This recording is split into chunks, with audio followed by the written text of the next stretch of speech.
Hi everybody, I'm Melissa with Pixie Dust Adventures. And I'm Easton from Easton's Edge. And today I am here for all of you who are like me to give you a review of the new Guardians of the Galaxy Cosmic Rewind roller coaster from a Wimp's perspective. That would be me. I'm a total roller coaster wimp. So come along with us. We just rode the attraction a couple days ago and I want to share with you from my perspective how it was. All right, everybody. We just rode a couple of days ago the brand new Guardians of the Galaxy Cosmic Rewind attraction in Epcot with a pass holder preview. It actually officially opens to the public on May 27th. That's the big day. It's open to everyone. And we want to give you, I'll try to make it a quick review so that if you're a roller coaster wimp like I am, you can decide if this attraction is right for you. No big spoilers. We're going to drop in some footage here, but we are not going to put a full length video of the ride. No. There's a lot of them out there on YouTube if you want to watch them, and they're kind of hard to see because it's kind of dark. And without further ado, let's actually get into the ride. So, okay. We got there. Yeah, and you get into a line, of course, Disney lines.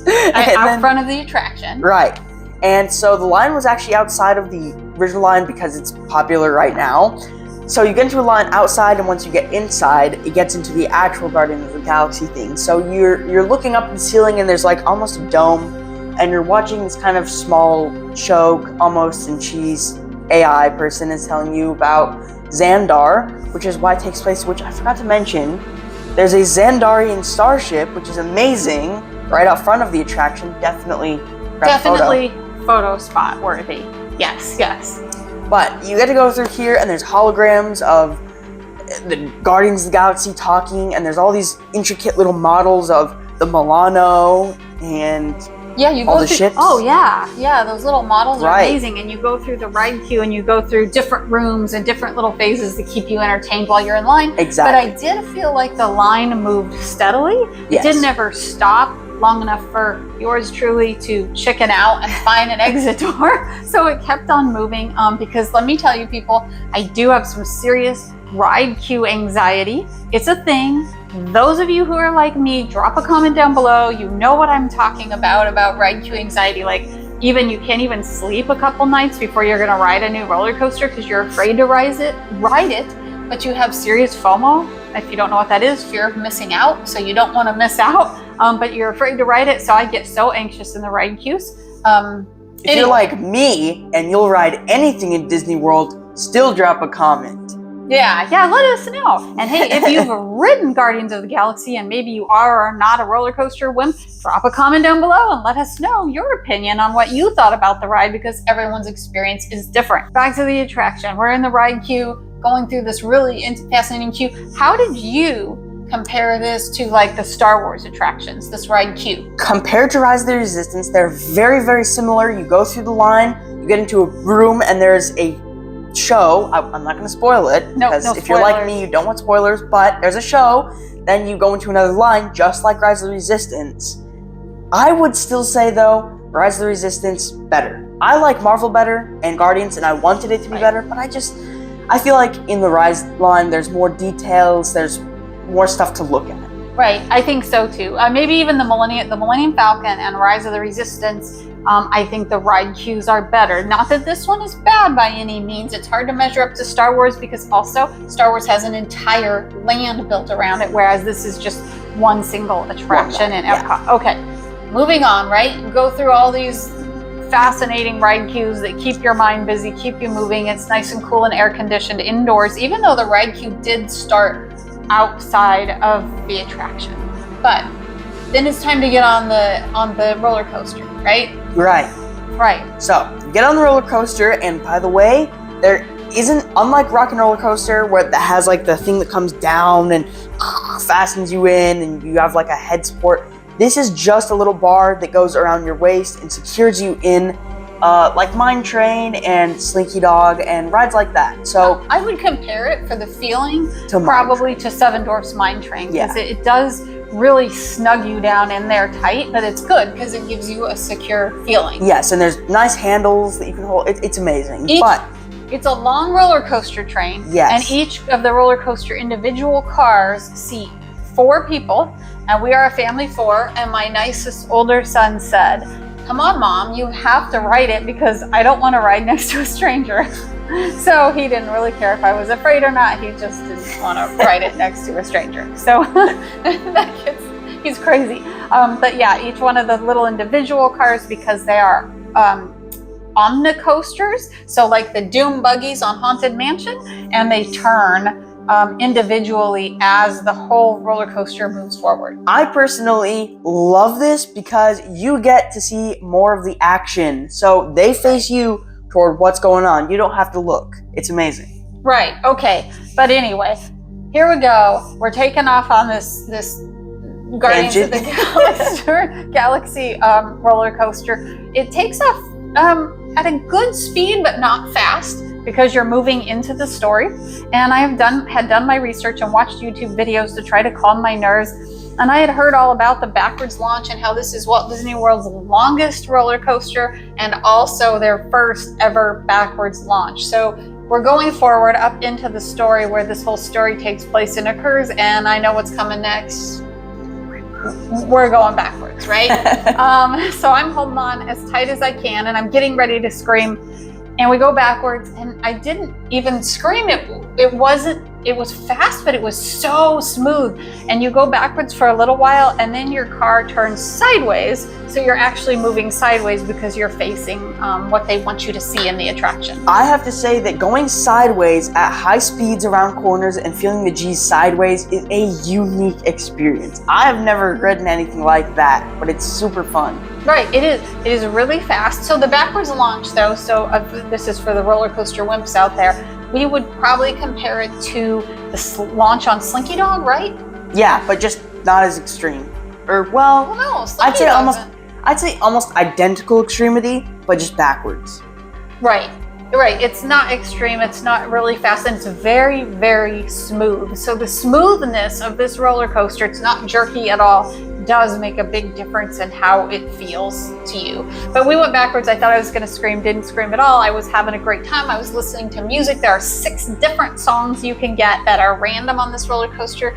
I want to ride it again because I want to hear Conga. That's the song that I wanted to hear from Star-Lord's playlist. And by the way, if you've seen Guardians of the Galaxy, great. You're going to understand the humor, the show, the characters, but if you haven't, you are going to love the roller coaster equally. In the pre-show, Drax is hilarious, and his comic relief in the pre-show had me laughing. So it's a relief if you're anxious to ride the roller coaster, but between Drax and Rocket and them interacting, I don't want to give away any spoilers, but they're hilarious.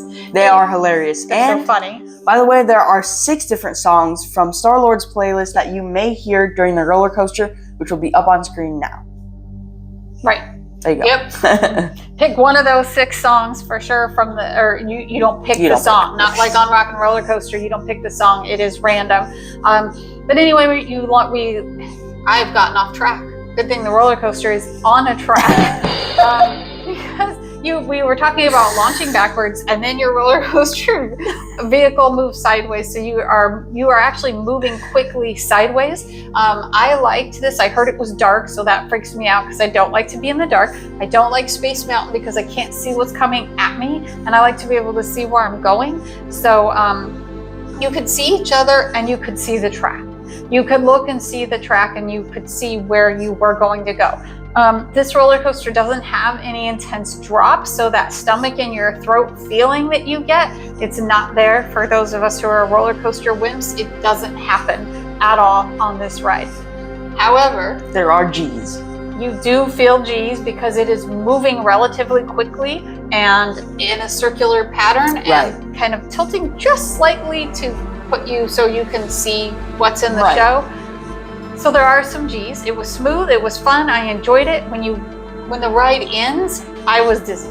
I was also dizzy, and I don't usually get dizzy on rides. I was dizzy. It doesn't, now the roller coaster cars themselves turn, they don't spin. There is no like 360. The teacups. They just turn to face you toward what they want you to see.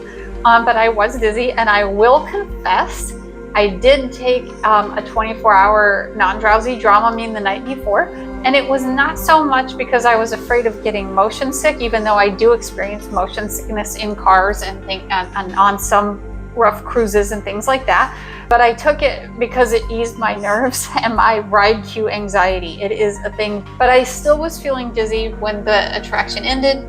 He did as well, and he rides everything. But the good thing is you kind of have a little post-show where the roller coaster vehicles line up for you to get off. And you get to see the Guardians of the Galaxy again, and they talk to you about your journey. And by the time the roller coaster stopped so I could get off, I was okay. The dizziness for me had gone away. And so, I don't know, I'm excited to ride it again right after it opens in May. I want to ride it again. What did you think? I really want to ride it again. I love Guardians of the Galaxy. I love Marvel. I love everything about that ride, and I am so excited to hear what you guys think about it. I know, but for those of you who are on the fence, let me tell you this. How do we compare it? We need to compare it. First of all, I'd say that the ride is a combination of Slinky, Mine Train, Space Mountain, has like the spinning from Haunted Mansion. It's like a combination of all of those. But Space Mountain, the only thing I would compare it to is it's dark, but it's not as dark as Space Mountain. No, it's brighter than like Space Mountain. Space Mountain, at least in Walt Disney World, on Space Mountain, you sit one person in each seat and you can't see each other or anything.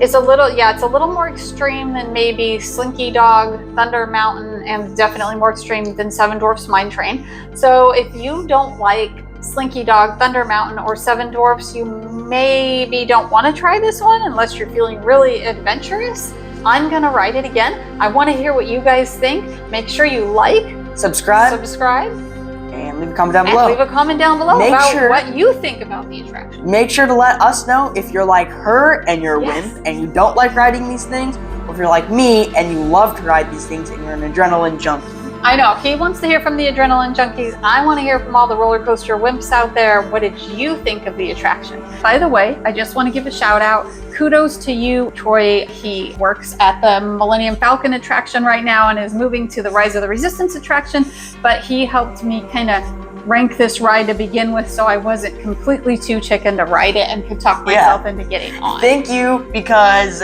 she probably would not have gotten on the ride if it weren't for you. My name is Melissa. I am a travel planner. If you would like complimentary concierge planning assistance for your next Walt Disney World vacation based on countless hours of personal experience, look me up. You'll find me at pixiedustadventures.com. Again, my name is Melissa. We thank you so much for joining us and watching, and we'll see you around the theme parks. Bye. Bye.